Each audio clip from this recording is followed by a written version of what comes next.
Welcome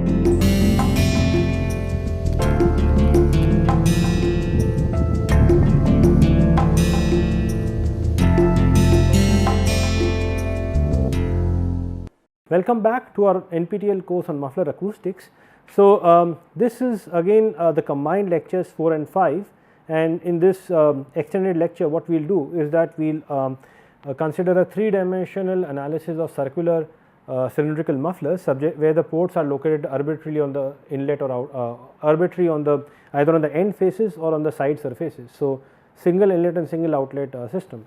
So, and hopefully we will be also able to see some MATLAB simulations, and so what we will do is that we will we need to probably revisit the contents of the last presentation, so basically what we had the Green's function coming in somewhere here. This was the Green's function in the Cartesian system and subject to I am sorry, the point source representation of the port, and this was for the uniform piston model in both in Cartesian system. Now, the key thing for this lecture for a circular cylindrical chamber is that we need to make some subtle changes. We need to make some important changes to the governing equation. So, basically what we have is your del square plus k naught square, where k naught is again your excitation wave number. So, here we have r, theta and z, p is this thing and t is of course is varying harmonically. So, this is your minus j omega rho naught q naught. Now, direct delta function definition will change, that is the key point. So, let us say the source is located at r naught. So, we have a a circular chamber and r, this is your distance theta, and let us say this is z. Okay. So, for theta you have the h factor. So, here you have h r, h theta and h z. So, what are h r, h theta and h z? They are basically your scale factors. So, let us I think we did something regarding the scale factors a long time back in week 2. So, so this is given by the following thing. For the 2D system, z will obviously not be there, because mind you this is x is equal to r cos theta, y is equal to r sin theta. So, here you have r theta x and y. Okay. So, once we substitute this guy, we will see that this is a sin square theta plus cos square theta root over this is 1, and h theta is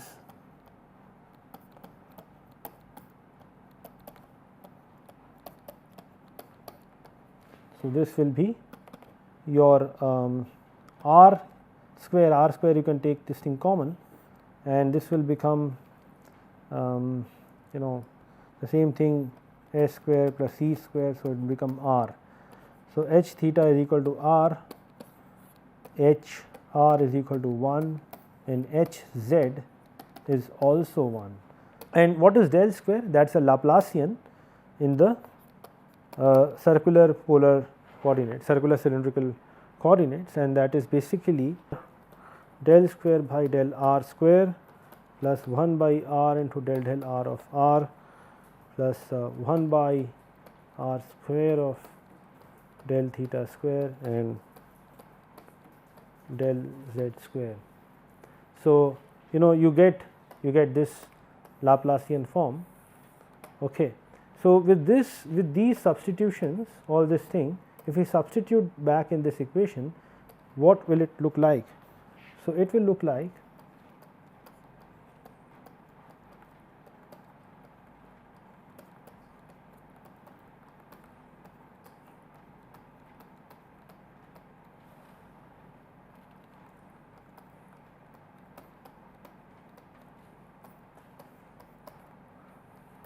we basically substitute in place of h r, h theta, h z the equations, I mean the expressions that we have derived here, and that is your minus j omega rho naught q naught r naught r. So, these are your direct delta functions in cylindrical polar coordinates. Remember one thing, there is a small digression that I like to make here, is that here r minus r naught into theta minus theta naught in the direct delta system, over when you do dV over this cylindrical volume, what does it mean? So, dV is r. So, instead of dV you write r dr, r d theta, that is your that is your small arc here, and so if you consider basically an elemental volume in the cylindrical polar coordinates, basically your d theta dr small this thing and something a top kind of a thing here. So, you get r dr d theta dz. Okay. So, r gets cancelled and eventually what you will get is this is 1. So, basically the idea is that this representation is consistent with the definitions of direct delta function, and of course, I guess I forgot a term here, that is k naught square, I am sorry for that. So, k naught square is obviously there, the wave number. So, basically what we do is that we need to have, if you recall our discussions in the week 2 lecture, we need to find out, for simplicity let us say we set q naught to 0, and actually incidentally if you have a piston driven excitation. So, what we will do is that instead of this we will have u naught into f of f of r theta into delta z minus z naught. Okay. That will be there, provide if the port is located on the r theta on the on the end face somewhere here. If the port is located on the side surface somewhere here, then your this will become minus, then instead of this thing you will have your this thing say delta r minus r naught into f of L comma theta, where f of L comma theta is unity. It is basically unity over the port area, and it is 0 over all the side surface area where the port is not there. Okay. So, that is one thing. So, so we get basically this sort of a thing. Now, the key idea behind underlying this derivation now is to substitute the solution of a homogeneous equation, which I am going to write down now, is basically p r theta z. T I am not writing, it has understood e j omega t.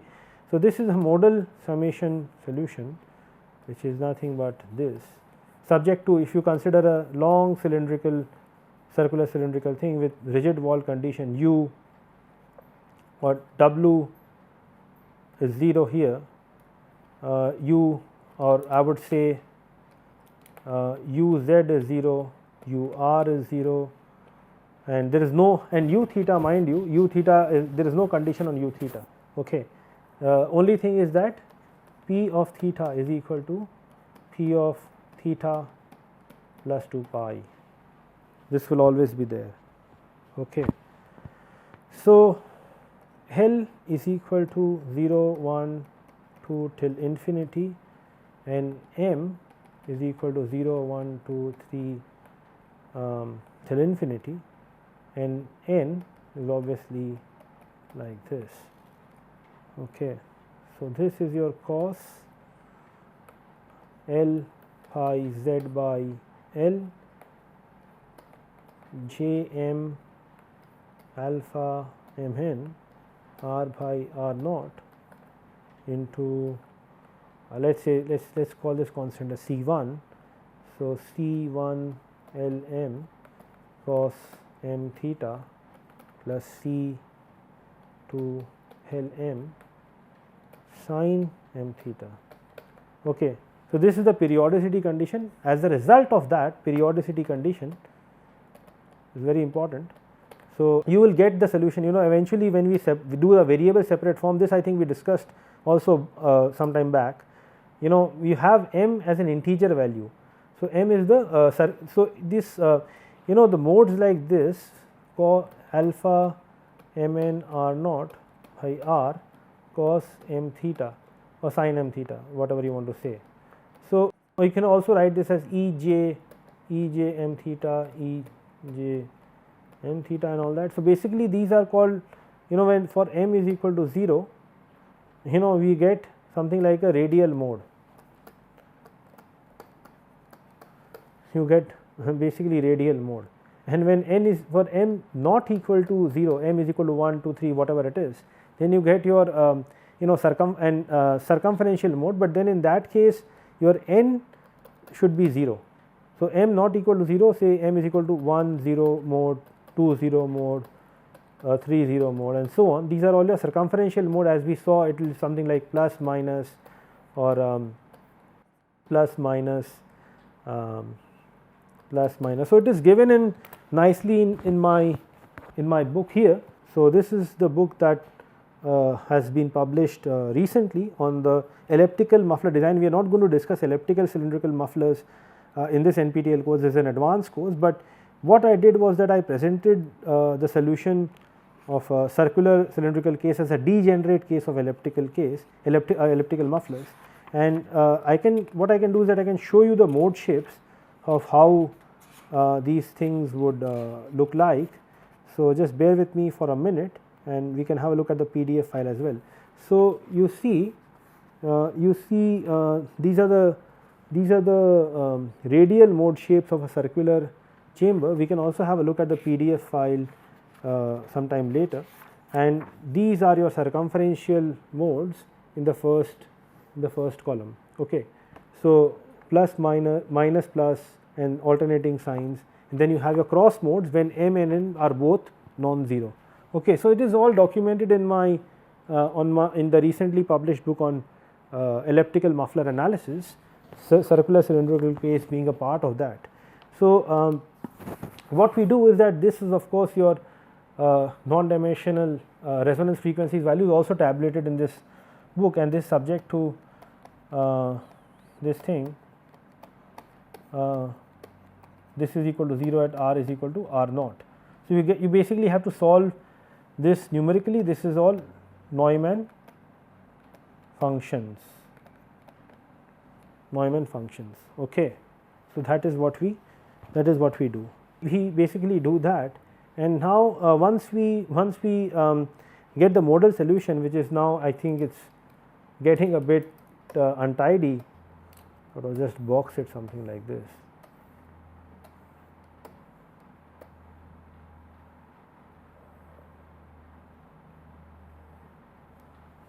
Okay.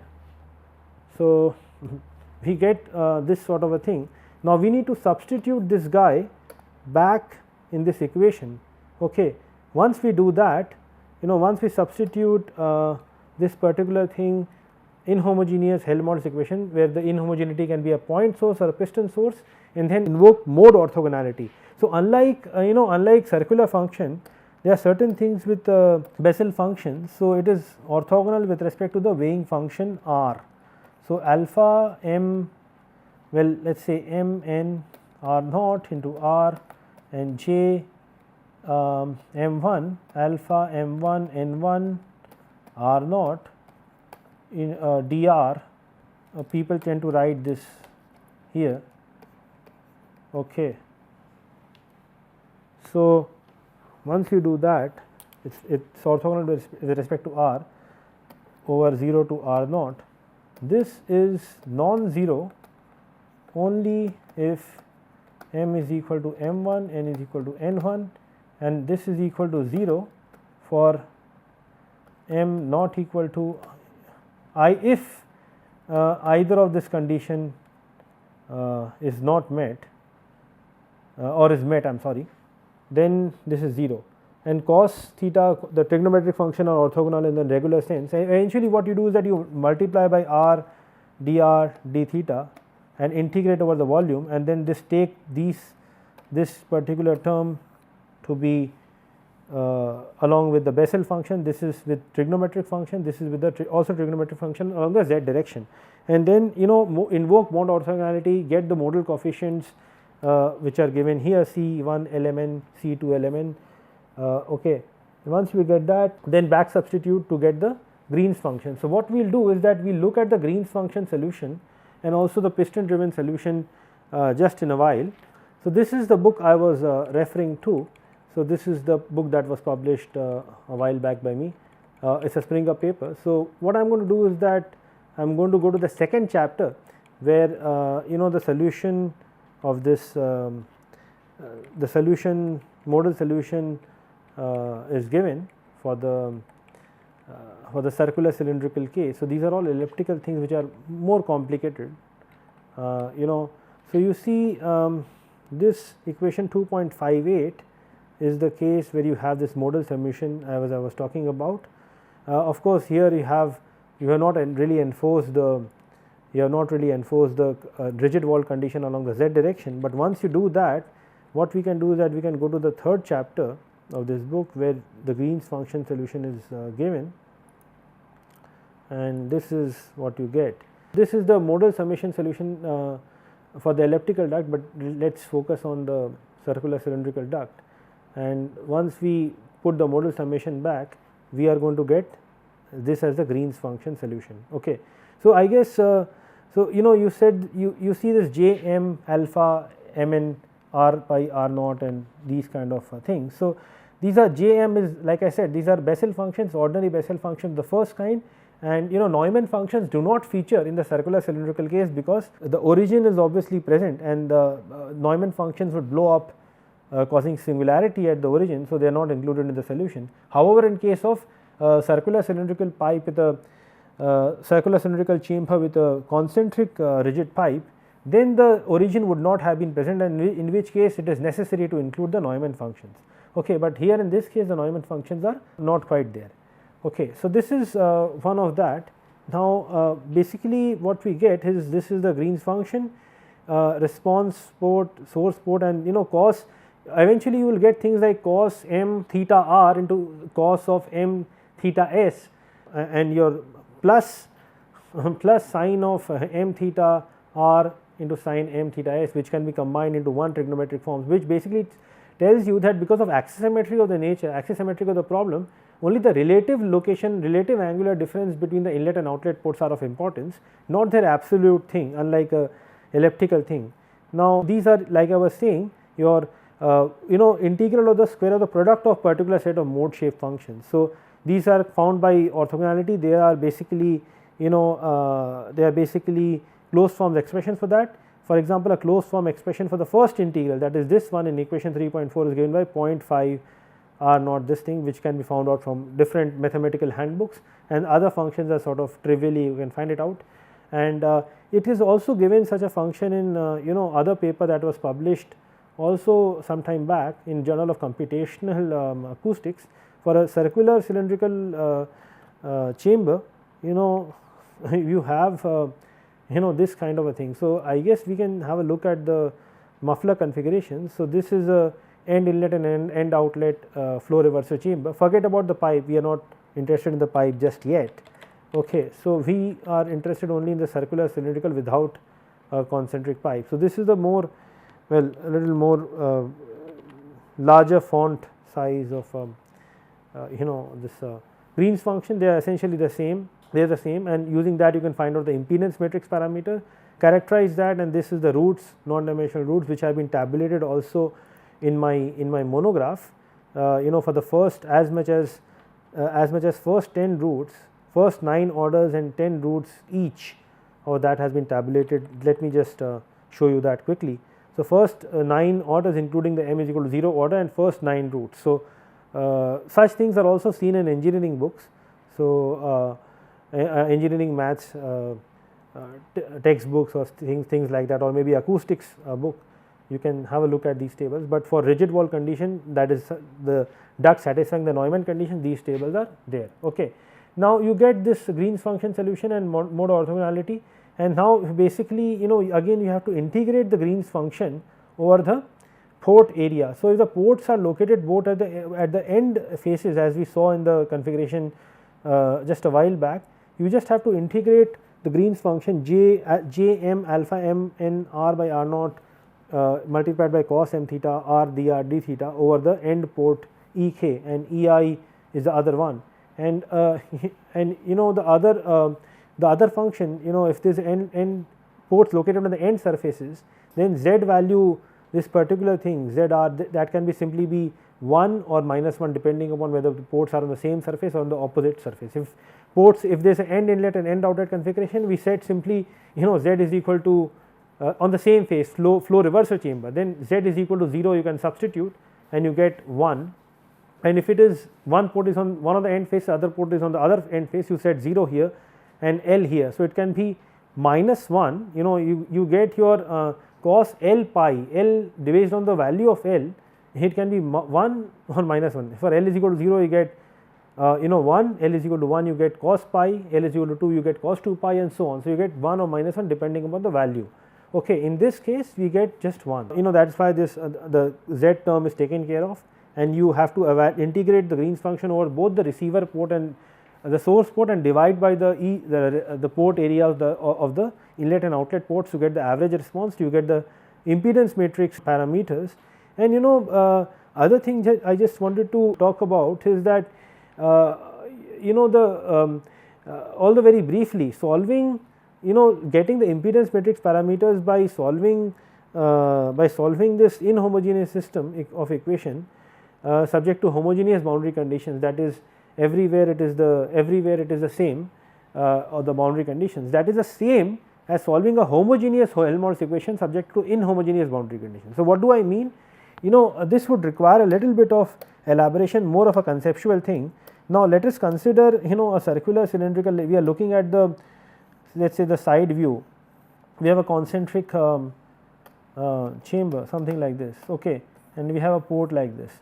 So, what it means that over this domain you still have this thing p is equal to 0, okay, and then you can express this as modal summation m is equal to 0 to infinity 1 to n is equal to 0 1 2 3 infinity c m n j m alpha m n by r naught into r, okay, and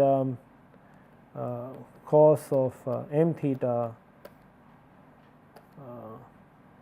plus e to the power minus j k z m n into z, this entire thing plus you can call this c to m n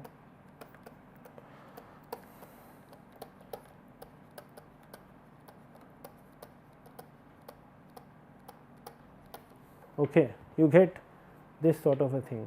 Okay. The solution of this is the solution of this equation, there is no source term here, but what happens really over the annular surface where I have shown with the red hashed surface, velocity u z is 0 and u naught, let us assume you are assuming a uniform piston driven model here. So, it is u naught. So, u naught is equal to u z, which is non-zero. Okay.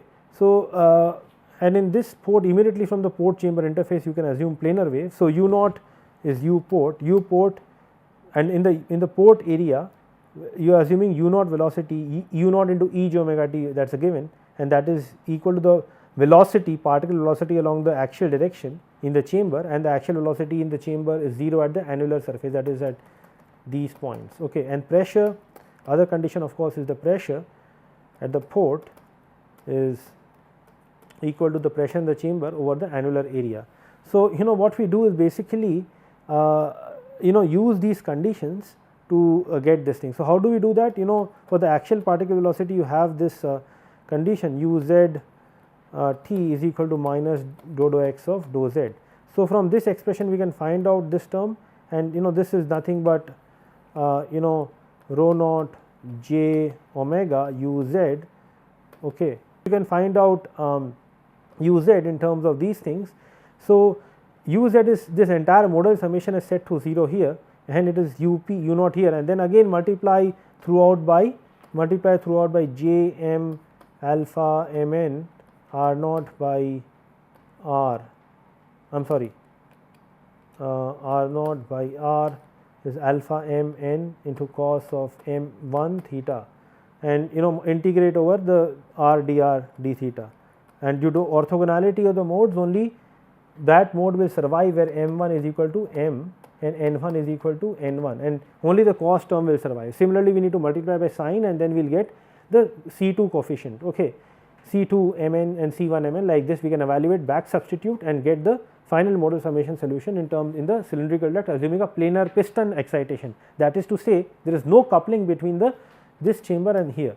So, this is a homogeneous equation subject to inhomogeneous boundary condition. Inhomogeneous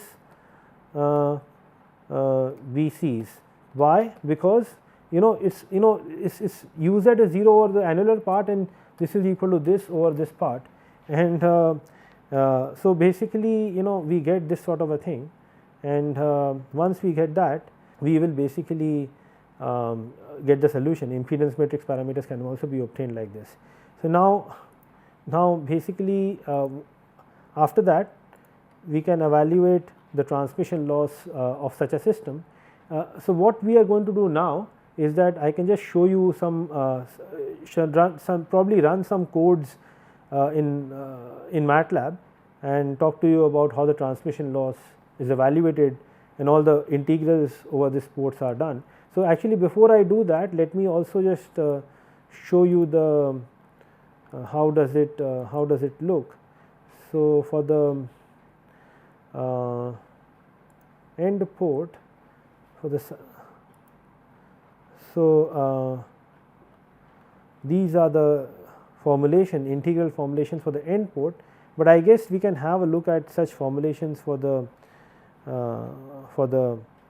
this port just in a while. So, this is my thesis in which the integral expressions were presented. So, if the port is located on the end surface, and it is the distance between the center of the port and the center of the circular chamber is less than the radius, then this expression would apply, cos m theta or sin m theta. These integral values are derived carefully, or you can also write this as theta naught. I mean, you can redefine the limits and all that. If it is exactly equal to the radius, then these limits apply, and if it is more than r naught, then the other limits sort of apply. And it is easy to see when you have m is equal to 0 and n is equal to 0, you get back the plane wave mode, and in which case this will just become 1, and r dr d theta, in such a case this will also be 1, and you see it is easy to see that you will eventually get back pi d naught square by 4, and theta naught describes the angular location of the center of the end port with reference to the x axis as shown in the previous schematic. So, eventually for a plane wave case, that is for the lowest order mode, plane wave mode, you will get back pi d square by 4, which is important for the sake of self consistency. And for delta is equal to 0, these things, the theta and r directions will decouple, and you will get, that is for basically for the concentric case, and you get back your r this thing. So, that would basically mean that only axisymmetric modes will propagate, and non-axisymmetric modes will not propagate. So, it brings a lot of important important conclusions, that if you center the inlet port. So, let us get back to the presentation. If you have a circular chamber and you center your port somewhere here, only m is equal to 0, or the radial modes will propagate 0 1 0 0 0 2 and so on. If the port is not, suppose it is offset at certain distance here, then of course all the other modes like m is equal to 0, m 1 2 3 4 all will propagate, and based on the location of offset location of this port here, delta, you can actually suppress the propagation of the 0 1 mode if it is located at exactly 0.6276 times r naught, if delta is equal to this thing. then the 0 1 radial mode will not propagate, because you see it's a nodal circle is there, and if you center it, the the integral will evaluate to 0. Like this, there are a lot of interesting rules, that a lot of interesting observations that has come out. All this is possible by analytical formulations, and finite elements we can obviously validate. So, that is what I am saying, is that the J m alpha m n r naught into r s, this is 0 if r s is 0, m not equal to 0, and this is not equal to 0 for r s is equal to, and for the 0th order Bessel function, that is the purely radial modes, this is not 0. So, basically there are a number of conclusions, corollaries that were made, that for Z matrix parameter due to a concentric end port as well as between two concentric end ports located on the opposite faces is independent of the azimuthal modes, and the Z matrix parameter or impedance matrix parameters between a concentric end port and an offset port is also independent of the azimuthal modes. So, and similarly there are expressions for deriving integral expressions when the port is located on the on the curvilinear surface, that is the curved surface. So, there are different cases. The general expression is this: for m is equal to 0 mode, it is like this, and m naught is equal to not equal to 0, you get this thing. So, what we can possibly do is that basically go to the MATLAB code now, and we can run a couple of simulations, just to show the expansion chamber or kind of a behavior, or short chamber behavior, side end inlet, side outlet, or side inlet and side port. So, those special cases we can see. We will just see that in a while. What we do now is basically for the first time in this course, we are doing the 3-dimension analysis of although of only reactive mufflers and circular cylindrical geometry. Rectangular I kind of avoided showing you the code because of time management thing, but for this thing I like to spend some time and show you how these codes were written. Some of you can try on your own system. So, as usual we have transmission loss port, which is the main file which invokes the transmission loss port, where the final computation of transmission loss from the overall impedance matrix is computed using in the terms of scattering matrix parameters. So, number of parameters have to be computed first. Basically the n, l, m, n value, the mode shapes, integral of the square of the particular mode shapes of the chamber, and then the integrals for the particular port. So, let us consider what we are trying to study here is let us say we have a expansion chamber. Okay. This port can be located somewhere here, and circular thing. So, inlet and outlet. Okay. So, we have this sort of a thing. Now, this is delta distance, then this is concentric port, this is offset port. Now, based on the value of the offset distance, this is the length L, diameter d, and d naught, and this is all port diameters are assumed to be equal. So, let us say d is equal to 250 mm, L we can vary, but we can also vary d and the port diameters, but we just have to compute some integral values before. So, this is 50 mm and so on. So, now we get all these things. Now, what is happening here is that delta, we just get back to the code. We are going to analyze this thing for different values of delta. So, let us get back to the code, where we compute the mode shapes, pre-compute the mode shapes first, and this is the cut-on frequencies, beta non-dimension values I was referring to in my book. These are for large orders are considered, as many as first 10, 11 orders I guess, including the m is equal to 0 order, and first 11 roots of such things. So, it is a square matrix where the thing is done, and these values are computed by numerically solving the derivative of the Bessel function going to 0, evaluated using some Newton-Raphson's method or bisection method. I do not remember exactly, but some numerical method was used, and this Simpson's 3/8 rule is used to do general numerical integration, numerical quadrature. And what I have done is basically there's two separate files where I have written, first is to compute the integrals over the port surface area depending upon the location of the port. So, these are the radius of the port and the chamber, tolerance limit where how many iterations is required. This was found to be good enough, and different cases based on the plane wave mode we have this, and I will not bother going through each and every line of the code, but basically they are based on what is given in the PDF files that I showed you about my papers and thesis and all that. And then you have your mode shapes pre-computed, and they are kind of they are nothing but integrals of r, j, m square, dr and all that. So, this for the plane wave mode, this is for the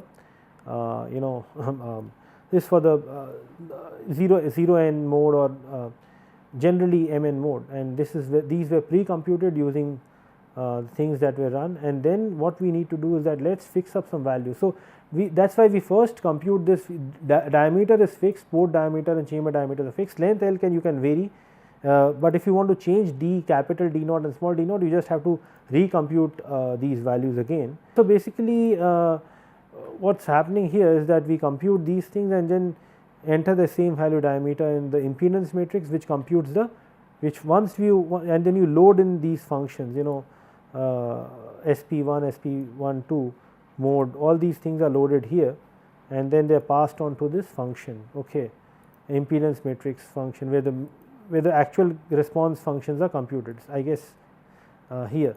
So, this is the characteristic impedance, and for the first 20 axial modes and first 11 routes, 11 modes were computed, those many modes were considered, and for convergence analysis, and these are the mode shapes value L into L.5 and all that, depending upon whether P is 0 or not, and these are the modal summation approach, and the response functions were computed, and Z21 value was given based on whether you have a flow reversal chamber or a expansion chamber. So, we can do both. Z21 is given here, is specified in the this parameter. So, Z21L means location of the port 2 with respect to 1. So, if we change L, you get expansion chamber. So, let's run the case when the port is located at the offset, and this offset I am deliberately choosing at 0.6276 times r naught, and when I run the code, when I run the code, I've already done it. So, so we get basically your this kind of a graph. So, you get this is k naught r naught, the non-dimensional frequency. This is not hertz, by mistake I have written hertz. So, k naught r naught. Do you see this expansion chamber kind of a behavior? This is an expansion chamber, dome and trough. So, this occurs at we can figure out certain things. This occurs at 1.3. So, you can work out how much based on the L, whatever this is. This will, in terms of k naught L, it will work out to be pi, 3.14, and this is just k naught r naught. So, because we have basically what is L? L is 300 and 125. So, 300 by 125. So, 2.4 if you multiply by 1.3 roughly, you are getting close to it. You are getting quite close. It always occurs at 2 pi, 2 pi, 3 pi, but this in terms of k naught L, in terms of k naught r, these are the values. But what is important is that you are look at this value, it is because of the offset nature, you are getting a peak. The azimuthal modes are if one of the port is centered, other port is at offset, that is why you are getting a peak, otherwise this would have failed right here, and you are getting another peak at this thing. These are the cross modes, and k naught r naught, and then 3.05. This is a peak because of the radial offset. Now, we can have some fun here. We can sort of close this guy and make some simple changes in the code here. So, this is something probably once you write your code, you can do that. Who knows, you might be asked this in the final exam to run some MATLAB codes based on that. So, instead of port 1 is a concentric one, and if I choose this sort of a thing, let us see what do we get.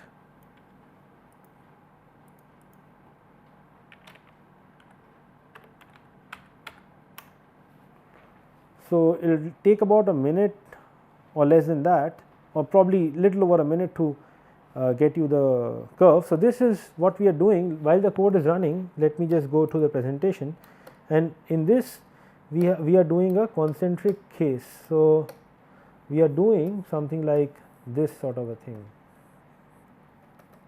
So, delta is 0 for both things. Okay. In other words, we have brought this delta to 0 here. So, let us get to the presentation, I am sorry, to MATLAB and see what is the progress. So, it is about 500 time steps or frequency steps that it has to do. So, we will be there in just a while. So, we will see, we will still see this expansion chamber kind of a behavior, domes and trough, but then the peaks, the sharp peaky nature would attenuation peaks, that will happen at a much later frequency, possibly at from k naught r naught is equal to 3.05 onwards. So, constant. So, you can have certain things, you can offset one of the port and you can offset one of the ports and this thing. So, basically compare this with the graph here.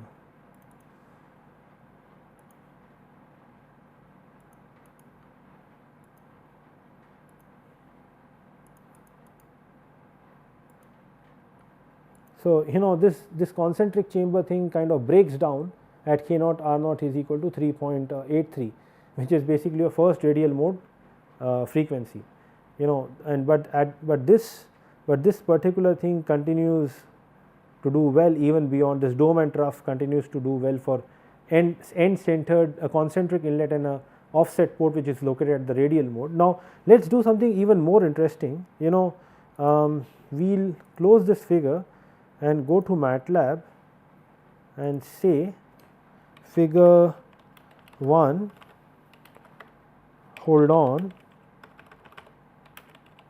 and do something interesting. What is that?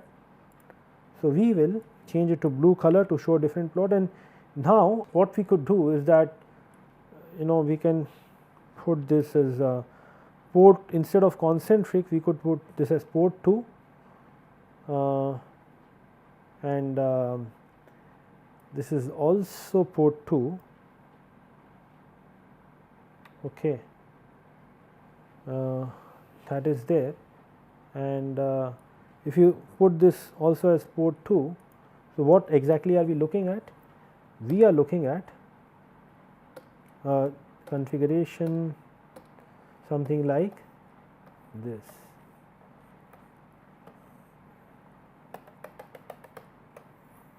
Okay, we are looking at this thing. Okay, let us run it and see what does it give. Basically the dome and trough behavior will come down even faster. That the transmission loss behavior will come down even faster. So, note that in all these things we have considered as many as, let us go to the impedance matrix file. Well, we have considered as many as first 10 orders, actually first 11 orders of Bessel function and first 11 roots. If you put this as 0, 0, 0, 0, 0, we will just get the plane wave mode. So, we can see what sort of a behavior does the plane wave mode also give us just as a corollary, but we will probably do it for a reversal chamber. So, we are running short of time. So, what we will do is that we need to skip, or not all cases can be considered, can be covered. So, we will we will let the simulation run. Perhaps next time we will do it for a shorter frequency range. Okay. Well, we are nearly there. Well, it fails down even faster. So, I mean at a much earlier frequency, at basically at what frequency does it fail? Or the dome trough pattern, there is a collapse of the dome trough pattern. At least dome trough pattern you can get only at isolated frequencies, you are getting problematic thing, the muffler was transparent. So, the good thing about dome trough pattern is that at least where you have the problematic frequency range, but when this fails down, you not only get a collapse, you get a lot of troughs, and attenuation is also completely annihilated. So, as low as 1 point, well, k naught L is equal to pi, or the first axial resonance, it kind of, after that the plane wave would fail, and you getting, why? Because for such a configuration that is shown here, all the modes will start propagating. So, higher order modes, 1 0 mode will also propagate, and that So, you basically get a when you had basically this configuration, ends some concentric inlet and offset port, at least the frequency range over which the dome trough pattern occurred, that was enhanced, and because the 1-0 mode, the suppression of that was suppressed because of the concentric nature. Similarly, 2-0 mode, 3-0, everything was suppressed. Now, similarly, when you have the port here, one of the ports at the center, this at the offset, so 0-1 was also suppressed, but you have both the ports at the 0-1 mode node. So, but in such a case, all the circumferential modes will start propagating. So, we will see that this kind of fails at K naught r is equal to 1.84, yes. So, my guess was right. So, it breaks down at the onset of the first circumferential mode, and then the story is over, it is no longer valid beyond K naught r naught is equal to 1.84. So, the outcomes of this thing, there are lots and lots of things parametric studies can reveal to you. So, a strong analytical background is very much desirable. Then you can do this 3D effects in a very nice elegant manner, although this piston driven approach is somewhat an approximation, but 1.84 is the frequency at which it fails, but in the other case it fails at much larger range. What is the point I am trying to make? I am trying to make a point that the location of the ports has a lot to do with the transmission loss behavior. So, that is very important. Okay. So, if you can at least you can have concentric inlet and outlet ports, it is still good. If you can have one port offset at a certain thing, it is even better, but do not have both the ports offset, although they are both at the radial nodes of the radial mode, but that is not sort of recommended. So, I will close off this figure and do show you something interesting, even more interesting for a short chamber. So, I will put this as the concentric port. Remember, port 1 was the concentric one, port 2 is this thing, with respect to this thing. And so, basically what is happening is that you have this situation. So, this is the port 1. So, Z11 is this thing, Z2 is this thing, and with regards to the Z21 parameter that you see. So, before we actually run the code, we can use the same code to analyze a reversal kind of a muffler configuration. So, let us say this port is concentric here, and this is something like this. So, inlet, outlet. Okay. So, inlet and outlet, and the length is L. So, what we need to do in the code is just put Z12 is equal to 0. Basically, this port, if you consider a coordinate system Z is equal to 0 here, with respect to the port 1, this is also located at the same value. So, basically, let us go to the MATLAB code and just put Z21 is equal to 0, which I have done. So, it is a flow reversal chamber, and port 1 is the concentric one, this is the offset one at a certain location, and Z21 is also the same, because this is the cross impedance matrix kind of a parameter, which is evaluated somewhere here. This is the cross matrix parameter PC21. So, this will give you the Z21 parameter, and Z12 is the same as Z21. So, this is the critical part is SP21 with reference to the port 1, what is the location of the port 21. So, this is what it is, and then let us hit run. So, you will see a flow reversal kind of a behavior, a lot of parametric studies that you can do on your own. So, let us demonstrate the behavior for a long chamber muffler configuration. So, what we are going to do, it is going to take a minute or so, and we will also analyze the case where we have plane wave mode. So, just you put m is equal to 0, n is equal to 0, and we can see the deviation, what the end correction does, what we were discussing all this while.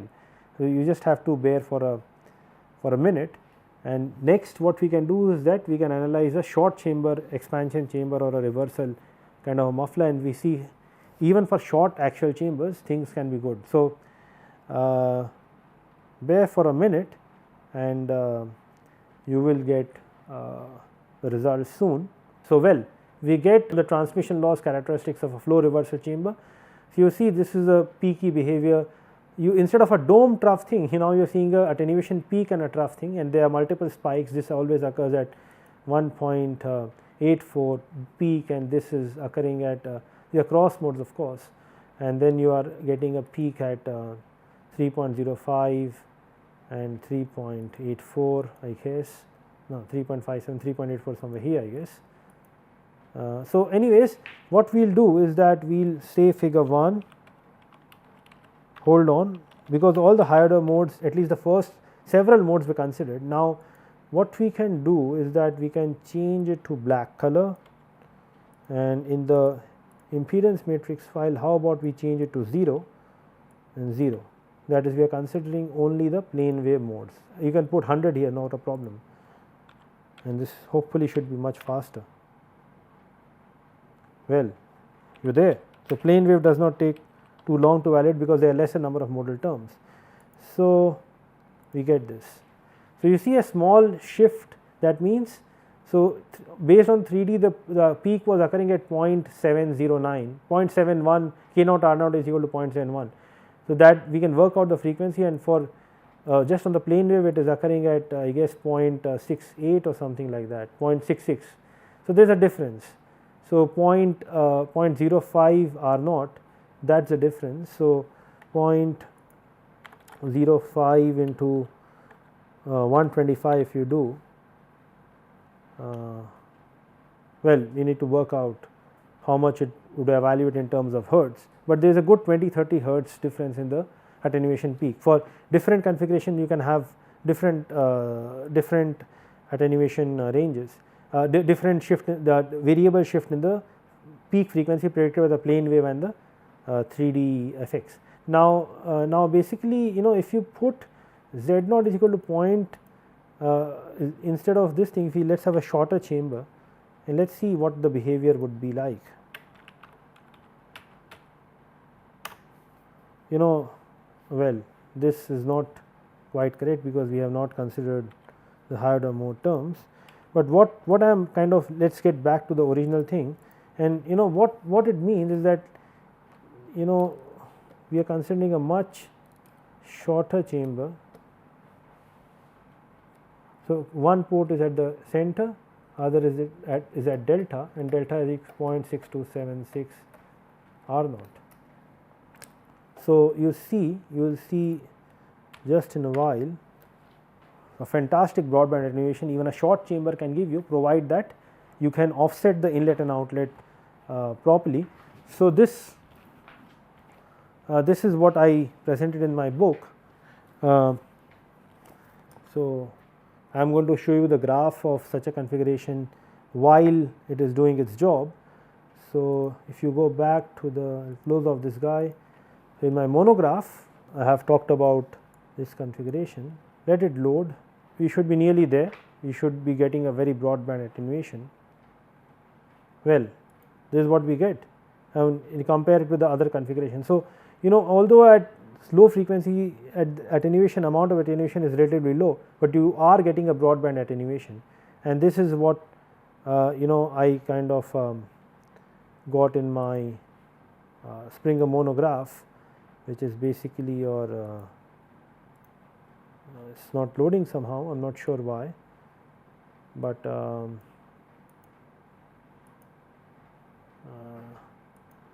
well, anyhow the point is that you know, even a short chamber can get you a broadband attenuation, and you are able to get, you know, as much as, if you continue to go beyond, it is going to fail at a much higher frequency, probably about K naught R naught is equal to 6.8 or 6.9, something like that.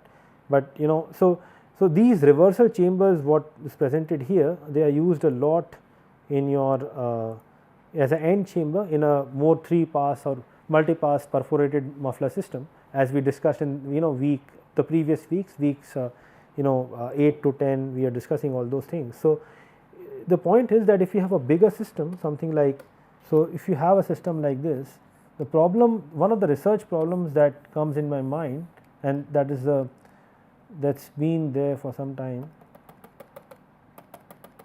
you have a perforated tube, you can try you know, this is the length here,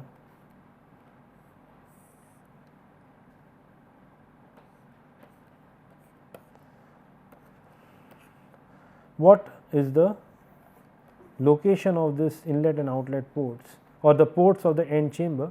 This is perforated fully or partially depending upon what you want.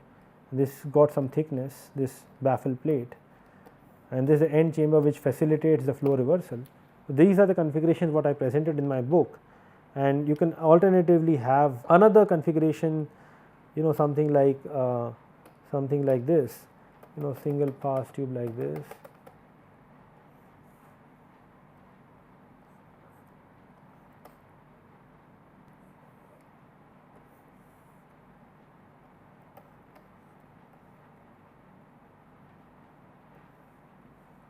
The flow comes here, it has to negotiate this. You can have this as a partially perforated tube.